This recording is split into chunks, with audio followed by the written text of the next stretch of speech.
Australian supermarkets pull brands from their shelves with an industry under threat. There's probably half a dozen different ways that you can dilute honey in order to cut costs. Are you saying it's food fraud? Yeah, absolutely. We know what's going on. We expected it. We just needed the evidence. Most of the honey is from Australia, with a blend of Chinese honey have been detected as adulterated. I'm really saddened by those results, but not surprised. The consumer is completely blind to this. Australia, I think, is too trusting. How should Australia test the honey being sold on our supermarket shelves? That's the question the industry is grappling with after the story we brought you on Monday night showed alarming results about what's really in the honey you're eating. An investigation by 7:30, The Age and the Sydney Morning Herald found Australia's biggest listed honey company, Capilano, and some of the country's largest supermarket chains stand accused of unwittingly selling fake honey. The consumer watchdog has now launched an investigation, and today Capilano announced it wants to see a new Australian testing facility. This report from Adele Ferguson and producer Chris Gillette.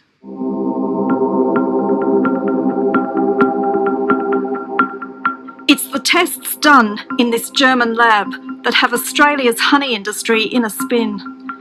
When the lab tested 28 jars of Australian and imported honey, bought from 5 supermarket chains around the country, it found almost half contained adulterated honey. If you compare it to pure honey, that there are high organic acids, which is also an indication of adding syrups to the honey. The state-of-the-art lab is one of the few places in the world that's able to truly detect what's in the honey you eat by using a nuclear magnetic resonance test known as NMR.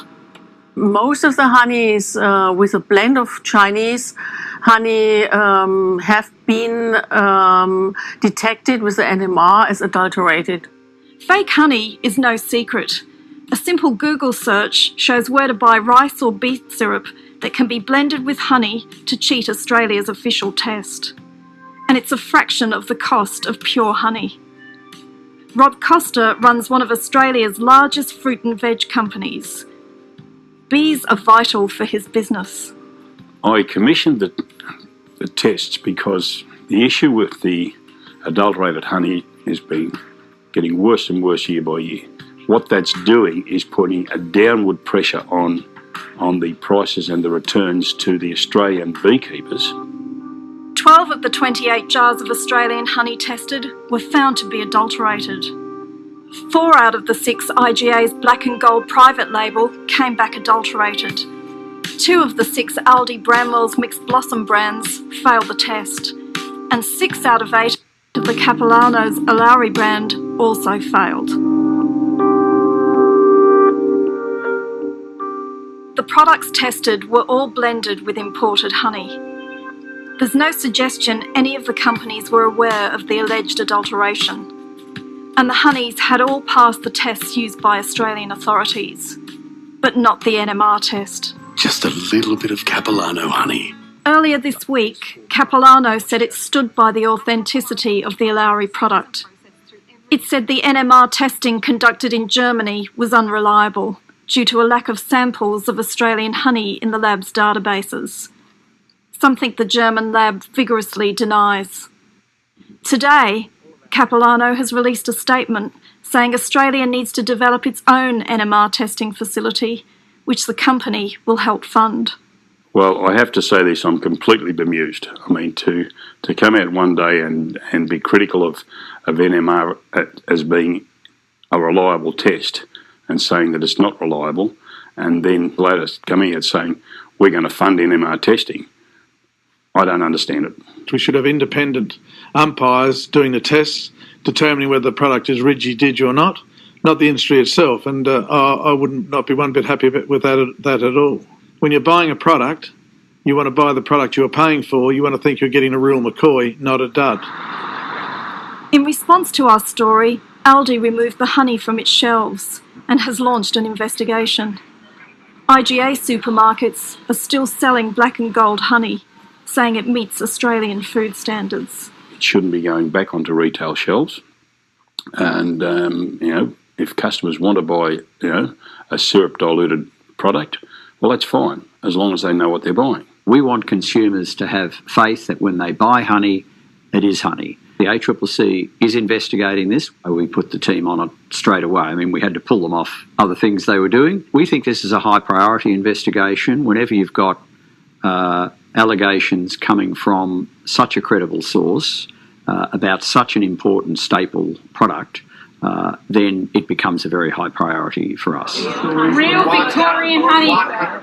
Those selling honey at the top of the market know the pure product demands a higher price. If it costs $1, that means it's cheaply manufactured and it doesn't come. It's not all natural, and because it does cost a lot more to produce a raw substance honey. At a local market in Melbourne, Adrienne Oxenham says consumers are already asking questions. This morning, people have just said they're so surprised that they've been not known what they've been buying, and they're disgusted in what's happened. It's unfortunate that the consumers don't know, that they haven't been educated enough, whereas if they come to somewhere like this, that I have a personal relationship with the beekeepers, that they know for sure that it is coming straight from the beehives. The brutal reality is adulterated honey is big business, and that's why Interpol is investigating it. Food fraud is a growing industry as criminal gangs exploit weak regulation and outdated government tests. The public need to know what's going on here. The industry wants certainty as well. I think as soon as this is settled, the better for everybody involved. Over the decade, we've seen a loss of 25% of Australia's beekeepers. Australia can live without honey, but Australia can't survive without honey bees, and that's the critical issue.